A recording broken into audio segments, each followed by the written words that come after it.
안녕하세요. 토요미스테리 디바제시카입니다. 여러분의 구독은 선택입니다. 전 계속해서 좋은 영상을 만들겠습니다.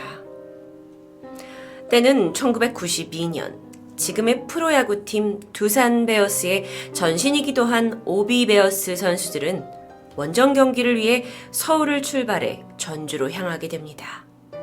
상대팀은 쌍방울 레이더스였죠. 쌍방울 레이더스는 1990년 3월 30일에 출범하게 된 야구단이었습니다. 전북이 연고지였기 때문에 당시에 전주 종합경기장 야구장과 군산 월명종합운동장 야구장을 홈구장으로 사용하고 있었죠. 여러분에겐 좀 낯선 팀일 수도 있을 텐데요. 쌍방울 레이더스는 1991년부터 본격적으로 프로야구 정규리그에 참가했지만 당시 8개 구단 중 간신히 7위 혹은 8위에 머물면서 최약체팀이라는 오명을 받고 있었습니다. 그렇게 서울에서 한참을 달려 전주에 도착한 오비베어스 선수들, 그들은 지정된 숙소인 코아 호텔에 짐을 풀게 됩니다. 코아 호텔은 1985년 전주시 서노송동에 문을 연 4성급 호텔이었는데요. 그 당시에 지하 2층에서 지상 12층에 이르는 굉장히 넓은 규모에다가 100개가 넘는 객실, 연회장에 사우나, 커피숍까지 갖춘, 그러니까 90년대 초반만 해도 보기 드문 특급 호텔이었습니다. 그러다 보니 이곳은 개장 직후 전주의 명물로 떠오르면서 꾸준히 많은 시민들과 관광객의 사랑을 받아오게 되죠. 오비베어스 선수들이 이 코아 호텔을 숙소로 선택한 건 어쩌면 경기를 앞두고 컨디션 조절이 아주 중요한 선수들에게 당연한 선택이었던 것 같습니다. 그렇게 원정 시합을 앞둔 바로 전날 밤, 같은 방을 쓰고 있던 오비베어스의 주전 타자 김영석 선수와 김상호 선수는 긴장도 풀 겸 저녁 식사와 함께 간단히 맥주 한 잔을 마시고 숙소로 돌아왔는데요. 그런데 호텔 방문을 열고 들어선 그 순간 두 사람은 본능적으로 누군가 이 방 안에 있다라는 것을 알아차리게 됩니다. 그들의 눈앞에는 검은 실루엣이 침대에 걸쳐 앉아 있는 것이 보였는데요. 자세히 보니까 생전 처음 보는 한 여성의 얼굴입니다. 그녀는 아무런 표정도 없이 미동도 없이 그저 침대에 걸터 앉아 있었죠. 누구세요? 이 섬뜩한 상황에서도 선수들이 용기를 내어 물어보지만 그녀는 아무런 대답을 하지 않습니다. 왠지 모를 이 말도 안 되는 기운이 넘쳐오면서 두 선수가 일단은 옆방으로 가게 돼요. 그리고 문을 두드리면서 다른 동료에게 도움을 청합니다. 우리 방에 이상한 사람이 있다고. 그리고 다시 동료와 함께 방에 돌아왔을 때 이미 그녀는 감쪽같이 사라져버렸죠. 평소 김영석 선수와 김상호 선수는 팀 내에서도 술을 즐겨 한다 소문이 있었다고 합니다. 그래서 동료들은 둘이서 술 먹고 취해서 헛것을 본 거라고 웃어 넘기고 마는데요. 그런데 한 명도 아니고 두 명이 동시에 헛것을 봤다? 글쎄요. 둘은 자신들이 똑똑히 본 그 낯선 존재에 대한 두려움을 쉽사리 떨쳐낼 수 없었습니다. 결국 그날 밤을 꼬박 세워버렸고 다음날 경기에서도 어이없는 실책을 연발하게 되죠. 그렇게 한 차례 소동이 잊혀져 갈 때쯤입니다. 정확히 2년 뒤인 1994년. 오비베어스가 원정 경기를 위해 또다시 전주를 찾았고요. 이번에도 코아 호텔에 묵게 됩니다. 당시 포수였던 박현영 선수는 자신의 방에서 일찌감치 잠에 들었는데요. 그런데 한밤중에 이상한 인기척을 느꼈고 이에 잠에서 깨어납니다. 눈을 힘겹게 뜬 그가 발견한 것은 바로 자신의 침대 바로 옆에 우두커니 서서 자신을 똑바로 내려다보고 있는 웬 검은 양복의 남성이었죠. 박 선수는 처음에 그가 강도라고 생각합니다. 그리고 자신도 운동선수이기 때문에 그를 제압할 수 있을 거라 생각하죠. 박 선수가 어둠 속에서 눈을 부릅떴고요. 그리고 일단 그 남자의 얼굴을 제대로 확인하려고 했는데요. 곧이어 선수는 온몸이 굳은 채로 숨조차 제대로 내쉴 수가 없었습니다. 그 이유는 그 남성에게는 눈, 코, 입이 안 보였기 때문이에요.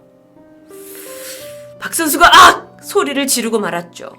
그리고 이 소리를 듣고 옆 침대에 있던 동료 선수가 깨어납니다. 그가 바로 2년 전에 이 호텔에서 이상한 일을 겪었던 김상호 선수였어요.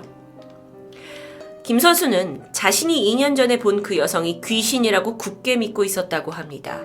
그래서 이미 전주에 오기 전 무속인에게서 퇴마 부적을 받아왔었는데요. 김 선수가 소리에 깼고 허둥지둥 가방에서 부적을 꺼내듭니다. 그러자 믿기 힘든 일이 벌어졌는데요. 갑자기 아무런 이유 없이 방 안의 침대가 마치 지진이라도 난 듯 요동치기 시작했던 겁니다.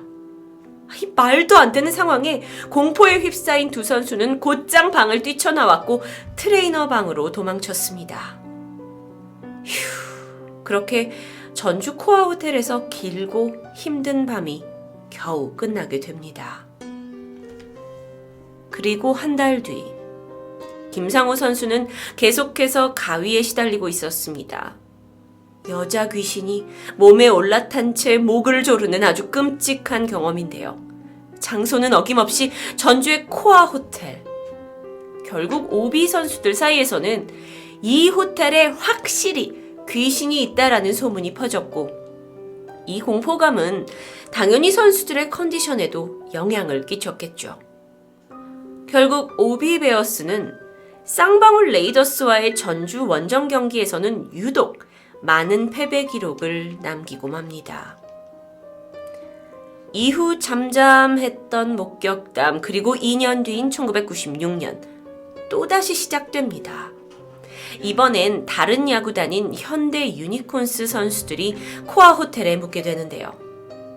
어느 순간 선수들 사이에서도 이 호텔에서 귀신을 목격했다는 흉흉한 소문이 돌기 시작한 겁니다. 몇몇 선수들은 가위에 눌리면서 지난밤 잠까지 설쳤다고 하는데, 그리고 공교롭게도 8월 14일부터 16일까지 쌍방울 레이더스를 상대로 펼친 3경기에서 현대 유니콘스는 모두 패배하게 되죠. 물론 그럴 수 있습니다. 하지만 현대 유니콘스는 그 당시에 결코 약체팀이 아니었습니다. 창단 직후 이 대기업 지원을 받아서 꽤 많은 거물급 선수들을 영입한 상태였고, 덕분에 곧장 강팀 반열에 오를 정도로 뛰어난 경기력을 선보이고 있었죠. 그런데 유독 전주에만 가면 그 쌍방울 레이더스 선수들에게 허무하게 패배를 당했는데요. 그러다가 결국 현대 유니콘스는 전주에서 쌍방울 레이더스와 그해의 순위를 결정하는 아주 중요한 시합, 즉 플레이오프를 펼치게 됩니다. 그리고 이때 현대 선수들은 코아 호텔에서 머무는 것을 강력하게 거부하는 일명 숙소 보이콧 사태가 벌어집니다. 이렇게 유례 없이 이 숙소에서 자지 않겠다라는 강한 반발에 구단은 어쩔 수 없이 숙소를 전주가 아닌 이 대전광역시 유성구에 있는 다른 호텔로 옮기게 됐는데요. 그런데 하필 이 대전 유성에서 전주까지 이어지는 고속도로가 공사 중이었고, 현대 선수들은 경기 당일 전주구장에 늦게 도착을 하게 됩니다. 선수들은 몸을 제대로 풀 시간도 없이 바로 경기에 투입됐고, 이런 악재 때문이었을까요? 전주에서 열린 플레이오프 1, 2차 경기, 승리를 모두 쌍방울에게 내어주게 되죠. 하지만 아이러니하게도 전주가 아닌 다른 곳에서 열린 3, 4, 5차전 경기는 모두 현대가 승리를 거머쥐었습니다. 사실 이것만으로 하위권에서만 머물렀던 쌍방울에게는 사실 엄청난 성적이라고 할 수 있었습니다. 마치 하늘이 쌍방울의 승리를 돕는 것 같다고나 할까요? 1996년 그해 쌍방울은 정규리그 2위라는 엄청난 성적을 거두게 됩니다. 그리고 무엇보다도 1996년 8월 14일부터 97년 4월 16일까지 홈 구장에서 17연승이라는 한국 야구 역사상의 대기록을 세우게 되죠. 그러니까 다른 도시로 가는 원정 경기를 제외하고 자신들의 전주 쪽 홈 구장에서만 무려 17번 연속으로 승리를 했다라는 건데요. 이건 아직도 우리나라 야구 역사상 깨지지 않는 대기록이라고 합니다. 실력이 좋은 팀이었다면 당연히 그럴 수 있지라고 생각할 수도 있지만 당시에 만년 꼴찌로 머물렀던 쌍방울. 그러다 보니 사람들은 여러 가지 추측과 가설을 내놓게 되죠. 유독 전주 원정 경기만 오면 컨디션 난조를 호소하며 줄줄이 패하는 야구팀들. 이 모든 건 그저 우연의 일치였을까요? 전주 코아호텔에서 귀신이 목격됐다라는 소문은 구단을 넘어서 이제 야구 팬들에게까지 퍼지기 시작합니다. 그러다 보니 방송국에서까지 이 괴담을 본격적으로 취재하러 방문하게 됐고요. 이때 각 구단의 선수들을 찾아다니면서 당신은 코아호텔에서 뭔가 겪은 게 없습니다 하고 인터뷰를 했고 오싹한 경험들이 하나둘씩 밝혀집니다. 심지어 당시 쌍방울 레이더스의 김성근 감독까지도 호텔 귀신에 대한 소문을 알고 있다고 말하게 되죠. 자, 이른 일파만파 커집니다. 사람들 사이에서 오 대박! 전주 코아호텔에 귀신이 있대! 라는 건 마치 기정사실처럼 받아들여졌고요. 그러면 누가 가장 손해를 보겠죠? 바로 코아호텔입니다. 예약이 줄줄이 취소됩니다.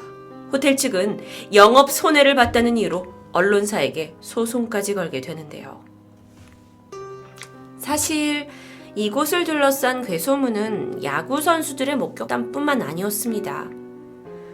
호텔이 지어질 당시에 공사에 참여했던 인부가 불의의 사고로 호텔에서 목숨을 잃었고요. 완공된 직후에 또 다른 여성이 객실에서 자살로 삶을 마감했는데 바로 그 방이 오비베어스 김상호 선수와 박현영 선수가 머무른 그 방이었다는 후문도 있었죠. 게다가 실제로 이 호텔은 끔찍한 살인사건에 연루되기도 합니다. 1996년 당시 한 뉴스 보도에 의하면 전주에서 자매 피살 사건이 발생했는데요. 동생의 사체가 바로 이 호텔 방에서 발견된 겁니다. 호텔이 워낙 계속해서 흉흉한 일들도 있었고 소문도 무성했지만 사실 전주에서 이만큼 괜찮은 시설을 갖춘 4성급 호텔은 찾기가 힘들었기 때문에 원정팀 야구 선수들은 결국 이곳을 이용할 수밖에 없었던 겁니다. 물론 쌍방울 레이더스가 좋은 성적을 낸 게 귀신의 출현 또는 귀신의 방해 때문이었다고 단정 지을 수만은 없습니다. 선수들은 분명 1994년과 95년 열심히 했다고도 볼 수 있는데요. 그 당시 프로리그 꼴찌를 기록했지만 96년에 쌍방울 레이더스가 김성근 감독이 새로 오게 되면서 팀 내 분위기가 달라졌죠. 워낙 선수들이 패배감에 시달리다 보니까 유례없이 아주 혹독하게 훈련했고 타자들은 손바닥이 찢어져 나갈 정도로 배트를 휘둘렀다고 합니다. 결국 이 밤낮 없이 흘린 구슬땀 덕분에 그들에게 귀한 승리가 온 것도 맞겠죠. 하지만 이상하게도 우리는 다른 여러 가지 생각을 떨쳐낼 수가 없습니다. 쌍방울 레이더스, 이 팀은요, IMF를 겪으면서 재정적인 어려움에 몸부림치다가 2000년 결국 해체를 피할 수 없었습니다. 이후 전주에는 더 이상 프로 구단이 존재하지 않았는데요. 이후 코아 호텔은 그동안의 안 좋은 소문들과 지리적인 악조건, 경영난까지 겹치면서 결국 2011년 7월 영업을 중단하게 됩니다. 2013년 대기업이 건물을 인수했다고 하죠. 하지만 어떤 이유에서인지 유독 코아 호텔 건물은 지금까지도 폐건물로 방치되어 있는 상태입니다. 프로야구 최약체로 평가받던 팀에서 홈구장 17연승이라는 엄청난 기록을 갖게 된, 하지만 지금은 해체돼 버린 쌍방울 레이더스의 이 유명한 일화는 야구 팬들 사이에서는 지금까지도 회자되고 있다고 합니다. 그리고 일부 팬들 사이에서는 유독 원정 선수들만 골라서 방해 공작을 했던 귀신들이 어쩌면 쌍방울 레이더스의 진정한 팬이 아니냐라는 농담도 전해지고 있는데요. 정말 호텔의 귀신 소동, 이건 귀신의 짓궂은 장난이었을까요? 혹은 타지에서 온 누군가에게 자신의 존재를 알아봐 주길 바라는 원혼의 소리 없는 외침이었을까요? 토요미스테리 디바제시카였습니다. 하단의 영상을 클릭하시면 또 다른 영상을 보실 수 있습니다.